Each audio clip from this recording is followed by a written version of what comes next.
हुआ।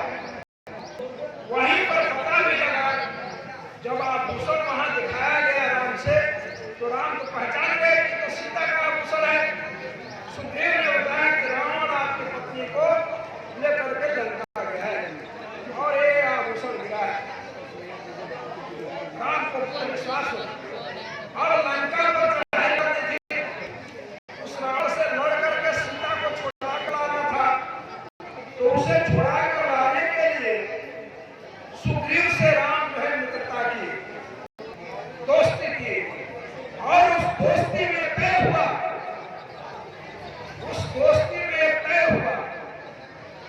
राम ने कहा कि मैं तुम्हारे दुश्मन, तुम्हारी पत्नी को जो बाली रखा है तुम्हारा भाई जबरदस्ती, उसको मैं छुड़ा दूंगा, लेकिन ये बानरी सेना जो तुम्हारे साथ है, तुम्हारे पास है, उसका मदद करो। यही समझौता हुआ। उस समझौता में तय हो गया और दोनों लोग आपस में सर्टिफाइड हो गए, एग्रीमेंट हो गया। लेकिन सुग्रीव ने कहा कि महाराज, बाली को एक वरदान मिला हुआ है कि जो भी उसके सामने से लड़ने के लिए जाएगा, उसका आधा बल उसमें चला जाएगा। तो इसमें क्या करिएगा? तो राम ने बताया, नीति बताया भगवान राम ने कि तुम लड़ाई लड़ोगे, आपस में भिड़ोगे, हम पीछे से मारूंगा। बाली ने, सुग्रीव ने कहा कि मैं अभी नहीं विश्वास करूंगा, चूंकि मैं तो विश्वास करूंगा कि उसमें एक बात और है। ये 7 ताड़ के पेड़ एक तरफ से जो एक लाइन से दिखाई दे रहे हैं, जो इन 7 ताड़ के पेड़ का एक बाण में उसका सर काट देगा, वही बाली को मारेगा। ये भी है। राम ने कहा ठीक है चलो, और उन्होंने जाकर के बाण साधा और एक बाण में 7 पेड़ को काट दिया। तब सुग्रीव को विश्वास हो गया कि ये मार देगा, ये दोस्ती करने लगा, दोस्ती पक्की हो गई।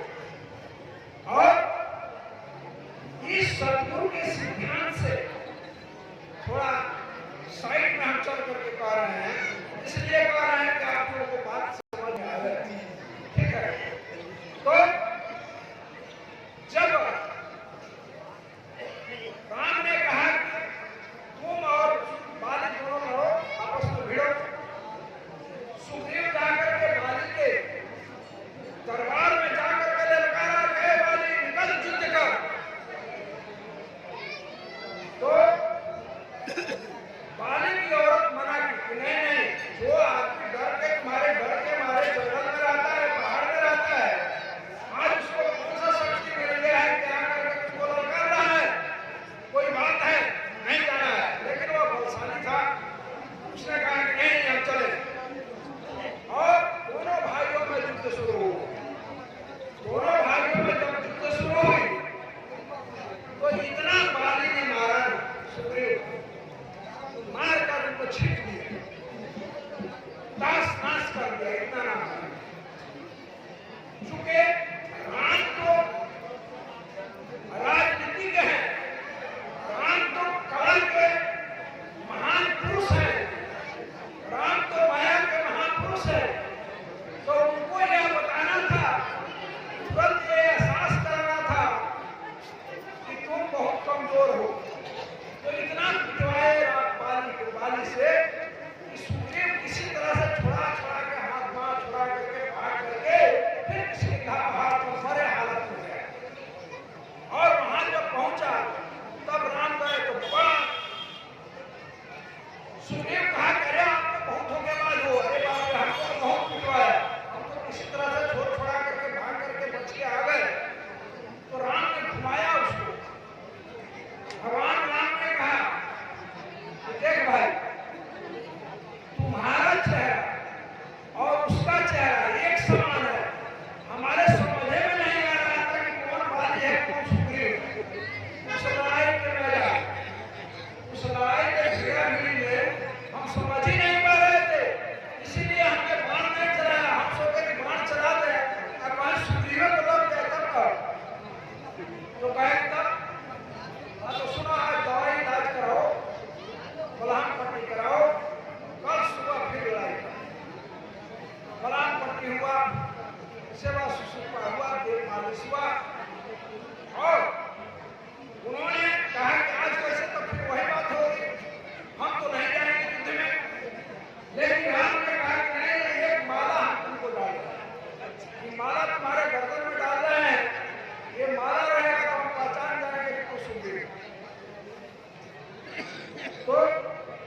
यही तय हुआ कि दीपक कसके दूसरे दिन। और दूसरे दिन जाकर के फिर बाली के दरवाजे पर फिर ललका, और जब फिर दोबारा ललका तो बाली की औरत कह करे धन्यवाद महाराज, आप एकदम बच जाइएगा, जिसको आपने इतना मारा किसी तरह से भाग करके अपना जान बचाया, वह आदमी फिर आ जाकर ललकार रहा है, कोई काला है इसके बाद जाने की जरूरत नहीं है। लेकिन वह बाली शक्तिशाली था, बलवान था, नहीं मान धार पर चढ़ा और फिर युद्ध शुरू। तो राम ने पीछे से बाण चला, काफी लड़ाई के बाद पीछे से बाण चला करके और बाली के हृदय में मारा। देखिए साथियों, कवि की कलाकारी गोस्वामी तुलसीदास जी ने इतना बढ़िया सजा करके उसको रामायण में व्याख्यान दिया है। गोस्वामी तुलसीदास जी ने रामायण में लिखा है कि जब बाली को बाण लग गया, भगवान राम उसके सामने गए तो उसने हाथ जोड़ करके कहा कि मैं बैरी सुग्रीव प्यारा, कारण कौन नाथ नहीं मारा। अरे वाह भाई, ऐसा होता है किसी को हक दिया जाए, उसको मार दिया जाए, मरने के कगार पर उसका दम निकल रहा है और वह उसके सामने दुश्मन जाए तो हाथ जोड़ करके विनती करेगा कि आराम सलाम बोलेगा। लेकिन कवि की व्यवस्था है, कवि की सजाने की कला है कि कवि ने उसको सजाया। तो जब इन्होंने बाली ने कहा, जैसा गोस्वामी तुलसीदास ने लिखा है, तो भगवान राम ने उसका जवाब दिया कि भावे भानी हो सुनारी सुन सके कन्या सत्कारी, इन्हीं दृश्य जो कह कोई ताय बधे को चुका हो। उन्होंने व्याख्यान दिया कि जो इन चार चीजों को कन्याओं के साथ गलत करता है उसे मारने में कोई दोष नहीं है। लेकिन नहीं, सतगुरु दरिया साहब कह रहे हैं, अब आइए मूल सिद्धांत पर। सतगुरु हमारे कह रहे हैं कि राम कृष्ण ले कौन कहावे, राम कृष्ण ले कौन कहावे, करे खून होए सो भावे। पहले वैद आपको दिन्हा, जड़ जीवन कर तो जीना। अरे भाई, जैसा कि मैंने पहले बोला कि भूला के ऊपर नजर करो। सतगुरु कह रहे हैं कि भूल कर भी किसी जीव का भंग मत करो। फिर कह रहे हैं कि राम कृष्ण कौन कहा है, करे खून होए सो भावे। पहले वैद आपको दिन्हा, जड़ जीवन कर तो जीना।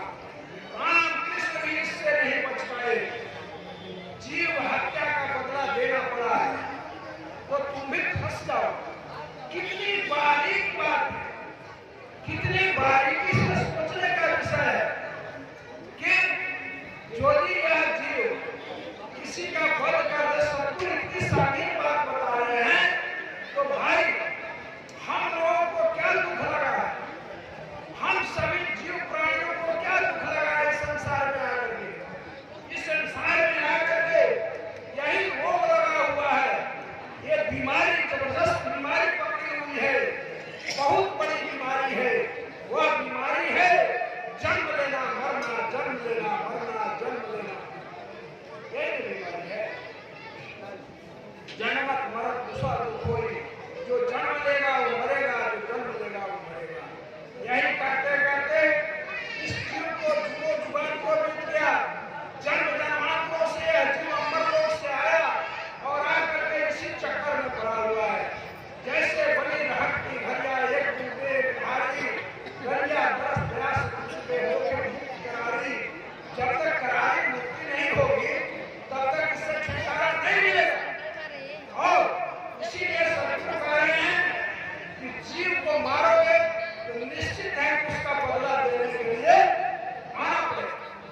जिस तरह से भगवान राम ने बाली को मारा और द्वापर युग में वही भगवान राम कृष्ण रूप में जन्म लिए, तो वही बाली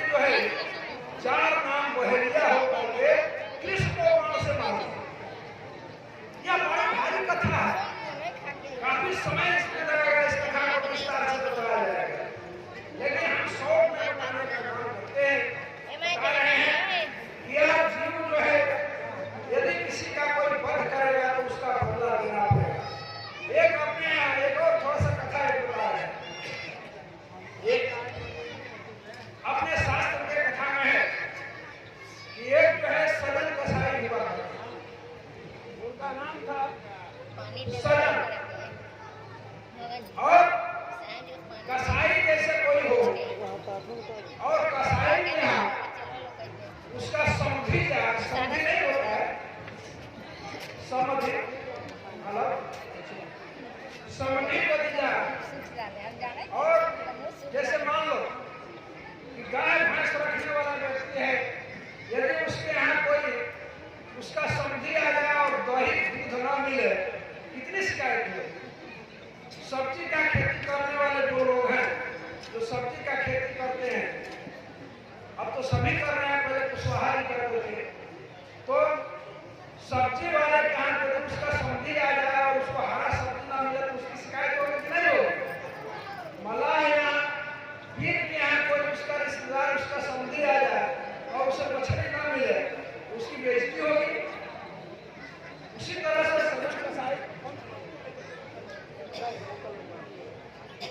और उसी तरह से सजन कसाई थे, वह जो है बकरी काटने का काम करते थे। और उनके यहाँ उनका समधी आ गया शाम। संजोग की बात कि सजन कसाई तो भाई बताएं, बहने आप तो बढ़िया सुन रही हो ना, बात हमारे समझ में आ रही है। हाँ, बहुत तोड़ कर बता रहे हैं, बहुत तोड़ करके आपको समझ में आए। तो सजन कसाई जो थे वह जो है बकरी काटने का काम करते हैं। बकरा नहीं, रच्ची को बोल रहते हैं जो काटते हैं, तो बकरे काटने का काम करते हैं। बाद में संयोग से मांस बेच करके आ गए थे और उनके घर में कोई दूसरा मांस था नहीं, जो थोड़ा उन्हें बचा के लाए थे तो पत्नी पत्नी खा गए। एक आवश्यक सूचना है, ये जगदम्बा महोदय की तरफ से थोड़े ही समय में पूजा प्रसाद होने की तैयारी हो रही है और पूजा प्रसाद होगा। नगरवासियों से करवर निवेदन जगदम्बा महोदय करते हैं कि शीघ्र ही आप लोग पूजा स्थल पर आने का कृपया प्रदान करें। नगरवासियों से निवेदन है, जगदम्बा महोदय की तरफ से भारत सरकार की तरफ से शीघ्र ही आप पूजा स्थल पर आए, थोड़े ही समय में पूजा आरंभ कर दिया जाएगा। साहेब सुखमत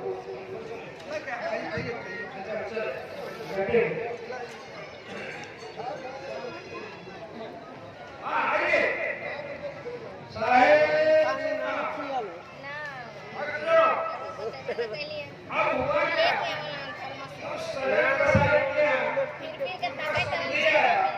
और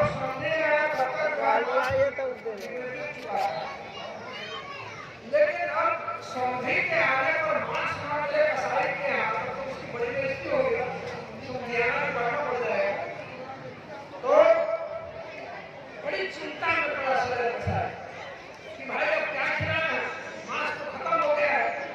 अब एक बकरा बांधे हुआ, उस बकरा को बांधे हुए था, लेकिन उसने सोचा कि यदि इस बकरा को हम काट देते हैं इस समय तो कल बाजार है, कल शाम को तब तक मांस गड़बड़ा जाएगा, ग्राहक खरीदेगा नहीं।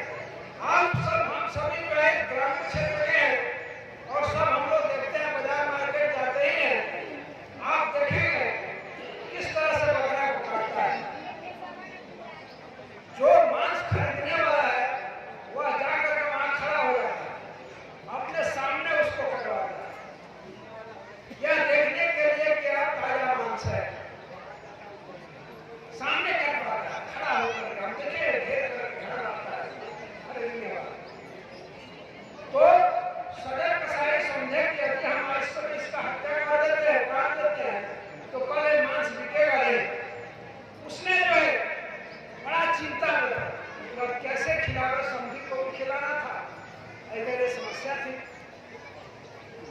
उसके दिमाग में एक बात आई कि क्यों नहीं हम इसका कोई अंग काट, अब इस माताएं हैं, सवाल में इस बात को बोल सकते हैं, तो एक अंग काटने को सोचा, एक अंग उसका काट लेते हैं जिससे मरेगा भी नहीं और मांस का काम भी चल जाएगा।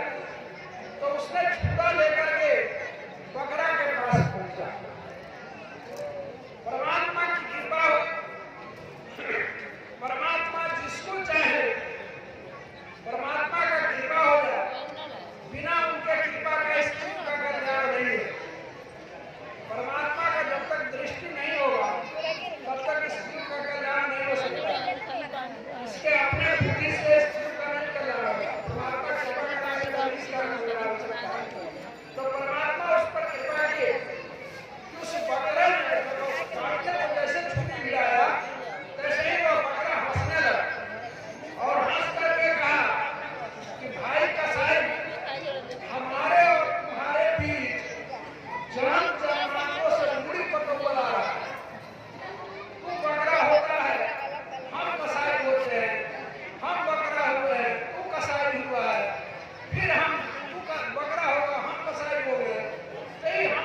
ठीक है।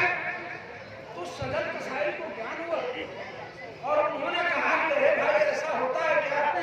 कहा कि महाराज तो आज से तो हमारे तुम्हारे दूध तो जन्म जन्मांतरों से ही चल रहा है। तो उनको ज्ञान हुआ। अब सदगुरु की बारीकी को समझना, हमें अपनी बारीकी को समझना है। इतनी बारीक सिस्टम है यहाँ जो है माताएं जो है मूड़ी से तब से ढील निकाल कर चट से भाई नहीं बनना पक्का है, गारंटी है। इतना से भी बचना है, इससे भी बचना है।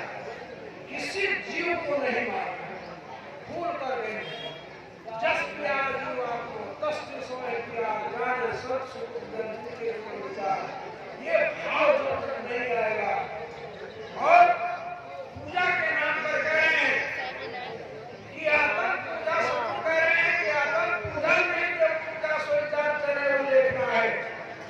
आत्मा पूजा के समान कोई पूजा नहीं है। कोई भी आत्मा अपने आप भूखा है, भूखा है उसको भोजन दो, उसका सेवा करो, जितना ही पड़ता है वही है।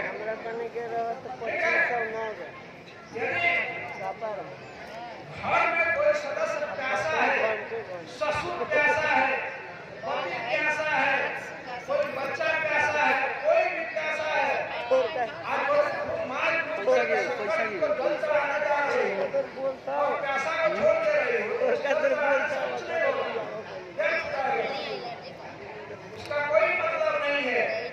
सदगुरु कह रहे हैं कि आत्म पूजा में लो, जो कोई आत्मा पहुंचे आए भाव से भोजन देव कराए। कोई भी आत्मा भूखा हो, दुखी हो,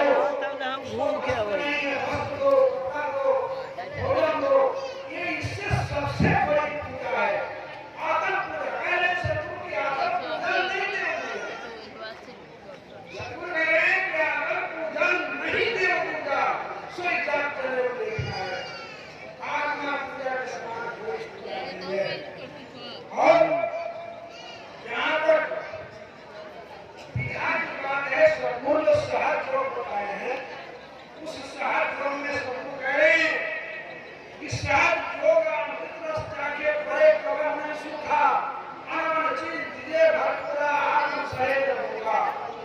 करें ये जो पूजा करनी है तो आत्मा की पूजा करो, ठीक है। और परमात्मा के भजन के लिए विधा सबको बताया, सहज योग बताया, सहज योग सदगुरु से अपना सहज योग की विधा बता रहे हैं कि सहज योग अमृत रस चाखे परे आनंद चीज दिए भरपूरा आनंद सहेज सहज योग को बताया है। इस सहज योग के कह रहे हैं किस तरह की विधा बता रहे हैं? कि कोई किसी कठिन माला पूजा की जरूरत नहीं है, नहीं कह रहे हैं कि माला फेरना है तो हर काम में धन लगाए हो, जहाँ धन लगाए हो हर श्वास श्वास में नाम जप, हर श्वास में ठीक है। पूरे 24 घंटे अपने आप हिसाब भी करना है। पूरे 24 घंटा में 21,604 करता है।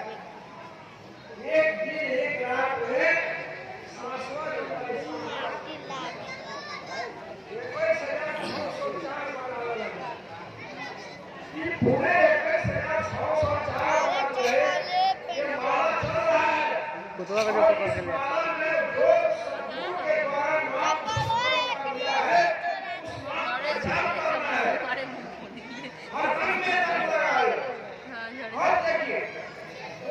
अलग भूषण भैया जिस समय या जीव इस शरीर को छोड़ता है उस समय उसके सामने एकदम पूरा वीडियोग्राफी रख दिया जाएगा।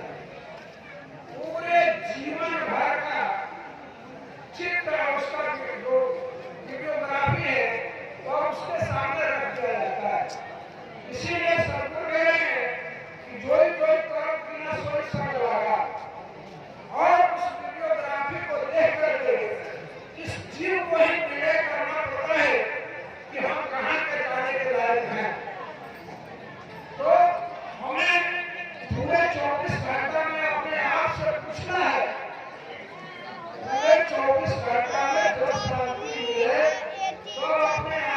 पूछना है कि 24 घंटा में 21,604 बार श्वासा चला, पाला चला, और 21,604 बार में हमने उस ब्रह्म के नाम का कितना बार जप किया?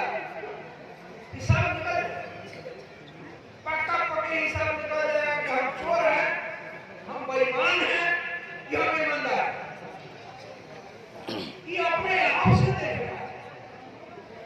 अपने आप से तोड़ना है। सदगुरु इसी पर ठोक कर कह रहे हैं कि जीते मुक्त जान तब साजा, जिंदा नहीं अपने आप को जानो। कि पूरे 24 घंटा में हमने परमात्मा का नाम कितना कर लिया? देखिए, सदगुरु साहब के माध्यम से ये बताने का काम किए, और जब सदगुरु दीक्षा देते हैं तो उस दीक्षा में बताने का काम करते हैं कि आप 5 टाइम कोरी सलाम करें, 5 टाइम कोरी सलाम करें। इसलिए जब तक आप कोशिश करेंगे तब तक तो कम से कम परमात्मा का नाम लेंगे, उतना देर ब्रह्म का नाम जाप होगा, उतना देर होगा। लेकिन उसकी गहराई में जाओ तब समझ में आए क्या गहराई है।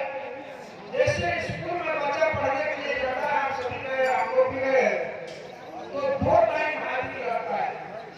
एक सुबह में जब क्लास शुरू होता है तब हाजिरी रहता है, और दूसरा जब लंच के बाद जाता है वाला, तो दूसरी बार उसकी लंच में कौन भागा है, कौन आया है, ये हाजिरी रहता है।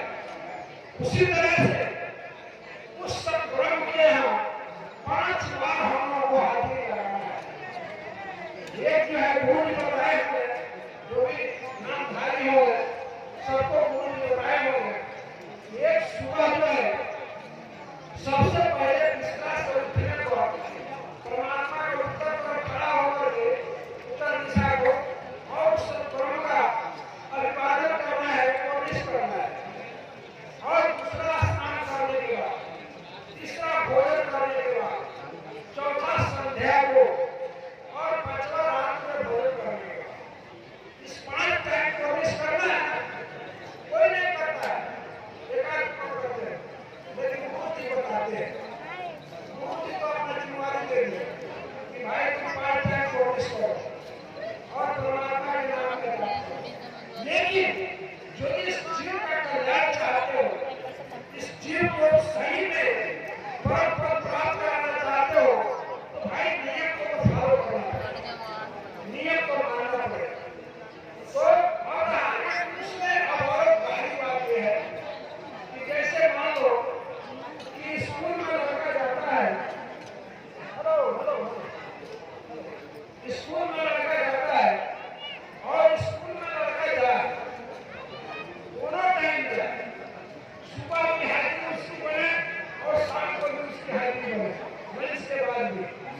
हम सभी जो है उसी तरह से स्कूल में एडमिशन लिए हैं, परमात्मा सतब्रह्म के विद्यालय में एडमिशन लिए हैं, और हम लोग 5 टाइम कोशिश करते हैं, ठीक है। लेकिन खाली हाजिरी से तो पास नहीं होगा भाई। हाजिरी खाली स्कूल में जाने से कोई पास हो जाएगा? नहीं पास होगा। रोज स्कूल जाए अब पढ़ेगा तो कैसे पास होगा? इसलिए पढ़ाई करना जरूरी है, कोशिश करना है। सतगुरु कह रहे हैं कि करत अभ्यास को सारा सिद्धांत कर रहा है कि करत अभ्यास को गहन ज्ञान सुनाम वसई आवत ज्ञान को सिंपल पर निशान। तो जब हम अभ्यास करेंगे, सतगुरु सब बोल रहे हैं कि जब दिल में वासना है तब तक ब्रह्म साफ ले रहे हो, जब परमात्मा के नाम का जाप होगा, जो उसका श्लोक पढ़ेगा, श्लोक पढ़ेगा, श्लोक पढ़ेगा, तो क्या होगा कि ब्रह्म साफ हो जाएगा। ब्रह्म जब साफ होगा तो गलत और सही सबका विचार मिलेगा, समझ में आने लगेगा। जब दीप जलेगा तभी न प्रकाश होगा। दिन है तो सब दिखाई दे रहा है, रात होगा तो अंधेरा हो जाएगा, कुछ पास के पास नहीं दिखाई देगा। तो जब परमात्मा के नाम का हम लोग उतना ही प्रेम ज्वाला होगा, उतना ही समझ में आ जाएगा, उतना ही भय समझ में आ जाएगा और ज्ञान और ज्ञान सब समझ में आने लगेगा। इसलिए सज्जनों, इस मंच के माध्यम से चाहे वो साधु हो, चाहे वो गृहस्थ हो, चाहे वो गृहस्थ वाला हो, सबको ये संदेश सद्गुरु दे रहे हैं कि भाई भजन करो, भक्त करो, भक्ति करो और जल्दी करो, देर मत करो। इसलिए इसका कोई ठिकाना नहीं है, कब तक ये रहेगा, कब चला जाएगा। तो ये भी बताए कि भक्त करे तुझे बस पाजा पाओ, मुक्ति जाओ साजा। यदि परमात्मा के नाम का भजन करके दो चार दिन भी भजन करेंगे तो सब ब्रह्म के नाम का तो 84 में नहीं जाना पड़ेगा। इसलिए कि 84 में यह जीव जब चला जाएगा तो एक जीवन बड़े भाग्य से मिला है। मानो जन्म मानो भय करने की बात पक्का भी लोग की बात फिरने लगेगा। जन्म दुर्लभ में बार बार करो भक्त नाम दिया, बड़े भाग्य से मिला है। तो आप जो है सारे सारे विधाओं को छोड़ करके और जल्दी से जल्दी संसार के भजन में लग जाना है। और टाइम पूजा का हो गया है, इसलिए धीरे धीरे साका मन भाग रहा है। तो हम चाहेंगे कि आपको हम बोलेंगे सतनाम, साहेब आपको बोलेगा सतनाम, ठीक है, फिर रात में कथा होगा। आप बोले साहेब साहेब साहेब, और बोलना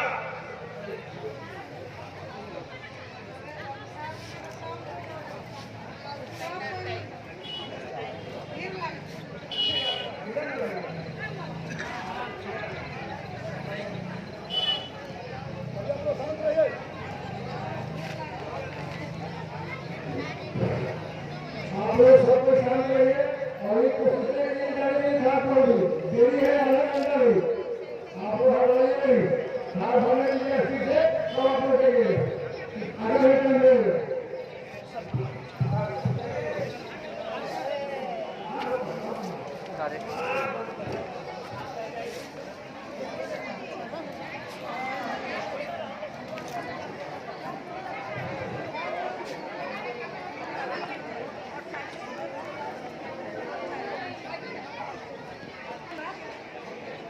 Good time.